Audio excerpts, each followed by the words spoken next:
tawag dito, third table exam and first field exam natin. So ito guys, under family Phyllanthacea. So usually guys, sa pagkakamalan tong guyabano. Kasi kamukha naman talaga. Yung saan sir, parang avocado yung okay. So ngayon guys, anong pinagkaperahan niya? Kaperahan niya sa guyabano. Diba yung guyabano? Para silang simple then alternate. Yes. Diba? Ayun yung karakteristik ng mga ananasi. So aside doon, pinagkaiba nila sa ananasi yung Phyllanthacea. Hindi siya masyadong fibrous. Diba yung ananasi, yung pagka-fibrous nun, sobrang hirap niyang putulin. So ito, madali lang siyang putulin. Hindi masyadong strong yung fibers niya. So ito ang tawag dito, bignay. Desma bunyus. So ito guys, ang pang-distinct ko dito, no, kuha kayo ng dahon niyo. Ano yan sir, anti-desma? Okay? So ano pang pinagkaiba niya sa mga ananasi? Di ba yung ananasi yung tatluhan, trimerous yung kanyang bulaklak. Patatlo yung kanyang sepal. So sa dahon guys, anong makikita nyo? Yung dahon na ito medyo crumple, crunchy. Pag tinanong mo siya, medyo crunchy siya. Lalo pag yung medyo matanda ang dahon. Ayun. Walang amoy masyado yung dahon na ito.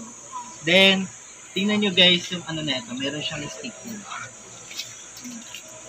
Kuha kayo ng dahon, meron siyang Stip yun. Stipler? Stip yun. Ito, sa baba, stip yun.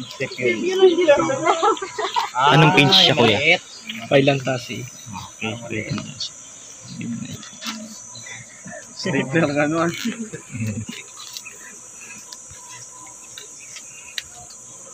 Binibidyo Oh sir. Mag-vlog Ano, patunay sir. Sir, re-report ko doon nila. Hindi ka doon nagtuturo. Hindi sir. Pang ano lang sir, para makuha ko po yung detail pag i-review. Nagawa yun yun. Ito sir, gumagawa to sir. 5. Si stipule, ito ano to kumbaga ito, distinct ito sa mga Phyllanthacea. Stipule na to. Kita nyo ba yun? Parang may dito, parang may dito. Kita nyo ba yun? Parang pimple. Yes sir. Dito kayo tumingin, wag dito Saan sir? Para pagkakamalan yung bad sir. Nakita mo? Yung ganito sir. Ano yan? Ayan mga yan. So aside doon guys, ang pang-identify ko din dito. Kita nyo yung dahon niya, parang matubig yung itsura. Hindi siya dry na. Hindi siya dry. Parang Water by Sisa. watery. Very watery. Okay, yung next natin guys ay bignay pugo. Ano yung ginamit ko? May bignay kalabaw din. Okay, malaki naman yun. Ito, pugo, maliliit. Kita nyo kanina yung may mga bulaklak. Diba? Ito mas maliliit. Yung kayo na malaki po. Ito, masarap din, matamis din ito yung bunga na ito. Nakakain din yung bunga na ito, basta maliliit lang siya. Kulay red siya. Parang isip-isip. Bam! Purple. Mga purple din. Red. Yung bignay ka na ba? Ay, yung, di ba yun yung mga sir? Yan. So ito guys, Sir, nakita sa video yun, sir. Kakat ko mamaya. sayang dapat ginanong mo na yun para... Yan. So ito guys, meron din tong alternate of simple alternating leaf arrangement. Tapos kung makikita nyo dito, minsan yung leaf, nagkakaroon siya ng leaf dito sa kanyang base ng kanyang petiole. Lalo pag bata. Pag matanda yan, nawawala, meron din siyang parang tigawat. Simple. Meron din siyang ganito. Malayo dun sa kanina no sir. May Yeah. pimples siya. Saan Pag bata ganun, ito. Pag matanda, nagsished yung kanyang dahon dito. Kita nyo ba yung dahon na to? Itong maliliit na dahon. Opo, sir. Yan, nagsished yan pagka tatanda sila. No. Ito sir. Ano siya oh? So yung dahon niya, shiny, both sides na shiny. Dito, nandito siya sa ano, dalawa yung dito mo. Pero ito sir, same lang. Shed kasi. Same lang to. Ito sir, na nag-shed na yan to sir. Bakit may Tanong ko lang yung ano sir, certificate sir. Hindi ba yun? Nag-iba. Antidesma ano to? Hanapin mo. magkaiba yung ano nila, dahil iba yung... Bignay Pugo. Iba yung...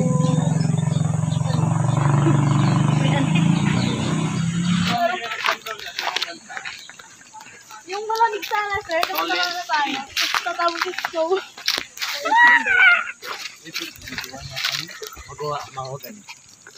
Ayun yung ano, sir, no? Kalabaw.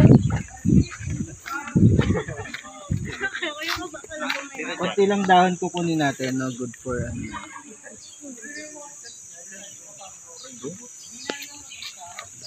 So ito guys, panibagong family tayo, no? So, di ba kung mapapansin nyo, yung mga nauna nating mga species ng mga dicot, mga simple. Di ba? Mga ananasi, ganyan. So ito, hindi naman sa, actually, no, yung iba, inaakala na advanced yung mga compound leaves. Kasi compound dahon. I mean, medyo complex yung kanyang system. Kaya medyo parang advanced para sa ibang tao. Pero, yung iba namang mas latest lang na nag-evolve, ano naman yun? Mga simple na lang din naman sila. Anyway, so, may bagong family name tayo, page number 14. Yan, Fabaceae. Fabaceae. So, yung mga Fabaceae, may tatlong subfamily ito. Mimosoidae, Faboidae, tsaka Cesalpinidae. Kaya kasi ito yung checklist. So, yung checklist nyo, guys. Yan. So, ito yung ano, yung family Fabaceae. So, Cesalpinidae, Cesalpinidae, Mimosoidae, and Faboidae. Ayun yung subfamily. Wala pa to, inaano ko lang. Kumbaga, ini-introduce ko na yung family name. So, yung family name ng Fabaceae, tinatawag sila ng mga leguminous species, legumes. Anong meron sa mga legumes? Di ba, unang mo maisip mga mani. Anong meron sa mga mani? Ugat. Anong meron sa ugat ng mga mani? Tubig. Ay, parang... Sa ilalim sila nagbubunga sir. Alin yun? Ano yung ganun-ganun? Ano daw sir? Pads. 3, Wait lang. 4. So, yung nodulated roots nila. Okay. Alam niyo yung nodules? Di ba mga nitrogen fixing ano sila? Species. So, may association sila ng bacteria na nitrogen fixing bacteria. Na yung tumutulong sa kanila para mabuhay sila sa mga less nutrient na mga soil. Okay, so yung mga Fabaceae, compound sila usually. So, nagkakaiba sila sa mga dito, flowers nila. So, itong species na to guys, tawag to na tindalo. So, yung tindalo, hawak kayo ng dahon nyo. So, compound siya, even pinnate, ibig sabihin wala siyang sobra sa dulo. Tuwid lang. Okay? Hawak ka. So, ito guys, kung mapapansin nyo, minsan umabot to ng 5 pairs. So, yung ilalim ng dahon nito, glaucous,